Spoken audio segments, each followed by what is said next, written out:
اپنی طرف سے چاہے بڑے نیک اعمال کر رہا ہو تو اس کا عمل کوئی قابل قبول نہیں ہے۔ عمل کی قبولیت کے لیے دو شرطیں، ایک اللہ کی رضا کے لیے عمل کرنا ہے اور دوسرا رسول اللہ صلی اللہ علیہ وسلم کی اتباع کرنی ہے، رسول اللہ کی پیروی کرنی ہے۔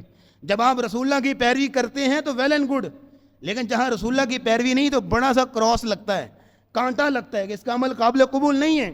بلکہ قرآن میں کہا گیا یا ایھا الذین آمنوا اطیعوا اللہ واطیعوا الرسول، اے ایمان والو اللہ اور اس کے رسول کی اطاعت کرو، ولا تبطلوا اعمالکم، اور اپنے اعمال کو ضائع نہ کرو کہ دن رات محنتیں کر کر بھی ملے گا کچھ نہیں۔ کیوں؟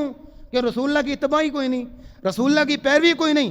اور عبداللہ بن مسعود رضی اللہ تعالیٰ عنہ کی بات سن لو۔ عبداللہ بن مسعود رضی اللہ تعالیٰ عنہ ایک دن مسجد نبوی میں آئے اور مسجد نبوی میں کچھ لوگ اجتماعی بیٹھ کے ذکر کر رہے تھے، آپس میں حلقہ بنایا ہوا ہے، اجتماعی طور پہ ذکر کر، گٹھلیاں رکھی ہوئی ہیں، کچھ گن رہے ہیں، اجتماعی طور پہ ذکر کر رہے ہیں۔ عبداللہ بن مسعود اس نے غصے سے بولے اور کہا ان یعدوا سیئاتہم، ان کو کہو ان گٹھلیوں پر اللہ کا نام نہ گنیں بلکہ اپنے گناہوں کو گنیں، اپنے گناہوں کو شمار کریں۔ اور اتنا ڈانٹ کے کہا وہ لوگوں تمہیں کیا ہو گیا ہے، ابھی تو ہمارے نبی کے برتن بھی نہیں ٹوٹے، ابھی تو ہمارے، جیسے آج ہماری زبان میں محاورہ بولا جاتا ہے نا، ابھی تو کفن بھی میلا نہیں ہوا، تم نے ابھی سے نیک کام شروع کر لیے۔ یعنی یہ اجتماعی طور پر حلقے بنا کے ایک ہی زبان سے بیک وقت ذکر کرنا، یہ کہاں سے تم لے آئے؟ یہ تو نبی نے تو نہیں سکھایا۔ تو بات یہ ہے کہ جو بدعتی عمل ہے کسی صورت بھی دین میں قابل قبول نہیں ہے۔ اور اگلی بات دیکھیے گا، صحیح مسلم کی حدیث سے فرمایا گیا لعن اللہ من آوى محدثا، جس بندے نے کسی بدعتی کو پناہ دی اللہ اس پر بھی لعنت کرتا ہے، کسی بدعتی کو پناہ دی۔ اور حدیث کے الفاظ من احدث فیہا حدثا، جس بندے نے دین میں نیا کام شروع کیا، آوى محدثا، یا کسی بدعتی کو جو ہے وہ جگہ فراہم کی اور اس کو پلیٹ فارم فراہم کیا کہ آئیے جی اپنی دعوت یہاں سے شروع کیجئے، تو فرمایا لعنت اللہ علیہ والملائکۃ والناس اجمعین، اس بندے پر اللہ کی بھی لعنت ہے، فرشتوں کی بھی اور سارے لوگوں کی بھی لعنت ہے۔ یہ چھوٹا معاملہ کوئی؟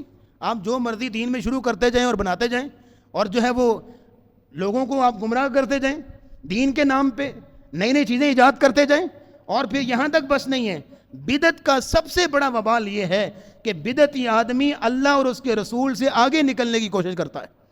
قرآن میں یا ایھا الذین آمنوا لا تقدموا بین یدی اللہ ورسولہ، اے ایمان والو اللہ اور اس کے رسول سے آگے نہ نکلو، واتقوا اللہ، اللہ سے ڈرو۔ جب بات یہ ہے کہ جب اللہ اور اس کے رسول نے ایک چیز کا حکم ہی نہیں دیا، ایک چیز کی اجازت ہی نہیں دی، آپ اس چیز کو لانچ کر رہے ہیں اور دن رات اس کی تبلیغ کر رہے ہیں، دن رات لوگوں میں پھیلا رہے ہیں، تو آپ اللہ اور اس کے رسول سے زیادہ سمجھدار ہیں؟ آپ آگے نکلنے کی کوشش کر رہے ہیں۔ عبداللہ بن عمر رضی اللہ تعالیٰ عنہ کو دیکھیے، ان کے سامنے کسی بندے نے چھینک ماری، اور چھینک مارتے ہوئے کیا پڑھتے ہیں جی؟ بولیں ذرا، الحمدللہ، یہ پڑھتے ہیں۔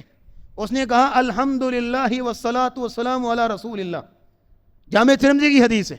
اس نے کیا کہا؟ الحمدللہ والصلاۃ والسلام علی رسول اللہ۔ عبداللہ بن عمر کہیں گے ہاں یہ کیا ہے؟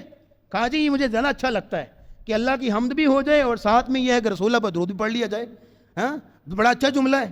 تو عبداللہ بن عمر روکنے لگے، کہا تم پتہ نہیں یہ کہاں سے لے آئے ہو، ہمیں تو رسول اللہ نے صرف الحمدللہ سکھایا ہے۔